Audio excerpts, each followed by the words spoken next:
السلام علیکم دوستو، کیا آپ جانتے ہیں کہ 500 سال عبادت کے بدلے میں صرف ایک کٹورا پانی ملا؟ یہ واقعہ بنی اسرائیل میں ایک عابد شخص کا ہے جس نے اپنی بیوی بچوں کو چھوڑ کر بہت دور سمندر کی ایک چٹان پر راہبانیت اختیار کر لی۔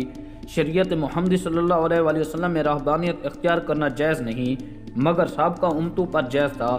اللہ پاک نے اس چٹان پر کھانے کے لیے انار کا درخت اور پینے کے لیے میٹھے چشمے کا پانی نکال دیا۔ وہ شخص روزانہ ایک انار کھاتا اور ایک گلاس پانی پی کر اللہ تعالیٰ کی عبادت میں دن رات مصروف ہو جاتا۔ اسی طرح 500 سال کا عرصہ گزار دیا اور اب اس کے انتقال کا وقت آ گیا تو اس بندے نے اللہ تعالیٰ سے دعا مانگی، اے میرے رب، میں نے ساری زندگی تیری عبادت میں گزار دی، میری خواہش ہے کہ موت آئے تو سجدے کی حالت میں ہوں اور تا قیامت میرا بدن محفوظ رہے اور قیامت کے دن سجدے کی حالت سے اٹھایا جاؤں۔ اللہ تعالیٰ نے دعا قبول کر لی اور سجدے کی حالت میں ہی اس کا انتقال ہوا۔ حضور صلی اللہ علیہ وسلم فرماتے ہیں، آج تک اس کا جسم سجدے کی حالت میں آئے اور اس کی حفاظت کے لیے گھنے درخت پیدا کر دیے تاکہ لوگوں میں خوف پیدا رہے اور کوئی بھی شخص وہاں تک نہ پہنچ پائے تاکہ لوگ شرک میں مبتلا نہ ہو جائیں۔ نبی اکرم صلی اللہ علیہ وسلم فرماتے ہیں، مرنے کے بعد جب بارگاہ الہی میں پیشی ہوئی تو اللہ تعالیٰ فرماتے ہیں، میرے بندے، میں نے اپنے فضل و کرم سے تجھے بخش دیا اور فرشتوں کو حکم دیا اس کا نام جنت کے اعلیٰ مقام میں لکھ دو۔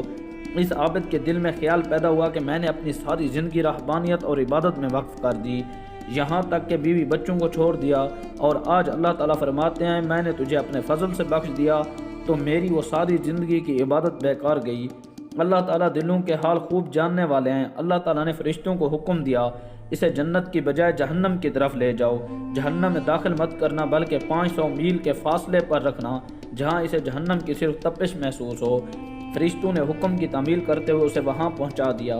جیسے ہی اسے جہنم کی تپش محسوس ہوئی، بلبلا اٹھا اور پیاس پکارنا شروع کر دیا۔ اسی اثناء میں ایک ہاتھ نمودار ہوا جس میں ٹھنڈے پانی کا کٹورا تھا۔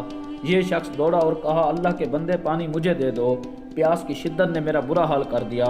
وہ ہاتھ پیچھے ہٹ گیا اور آواز آئی، پانی تو دیا جائے گا مگر اس کی قیمت ہے۔ تب عابد شخص نے پوچھا، کیا قیمت ہے اس کی؟ تو جواب ملا، 500 سال کی عبادت ہے۔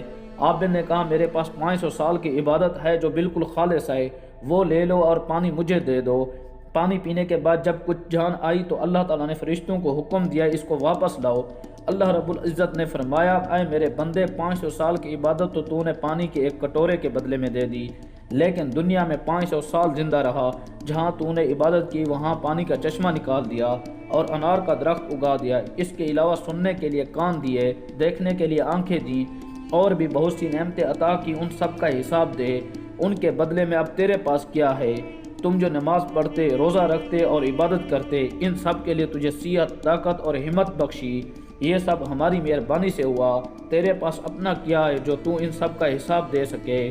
یہ سن کر عابد لرز گیا اور عرض کیا، یا اللہ، بے شک نجات آپ کے فضل سے ہوتی ہے، کسی کے عمل سے نہیں۔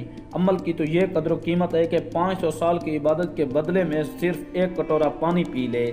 اس واقعے میں یہ نصیحت پوشیدہ ہے کہ انسانوں کو اپنی عبادت اور ریاضت پر مغرور نہیں ہونا چاہیے۔ اگر کسی قدر عبادت کر لیتا ہے تو اسے کمال نہ سمجھے بلکہ اللہ تعالیٰ کا فضل سمجھے۔ اللہ تعالیٰ کے فضل کی علامت انسان کا نیک عمل ہے۔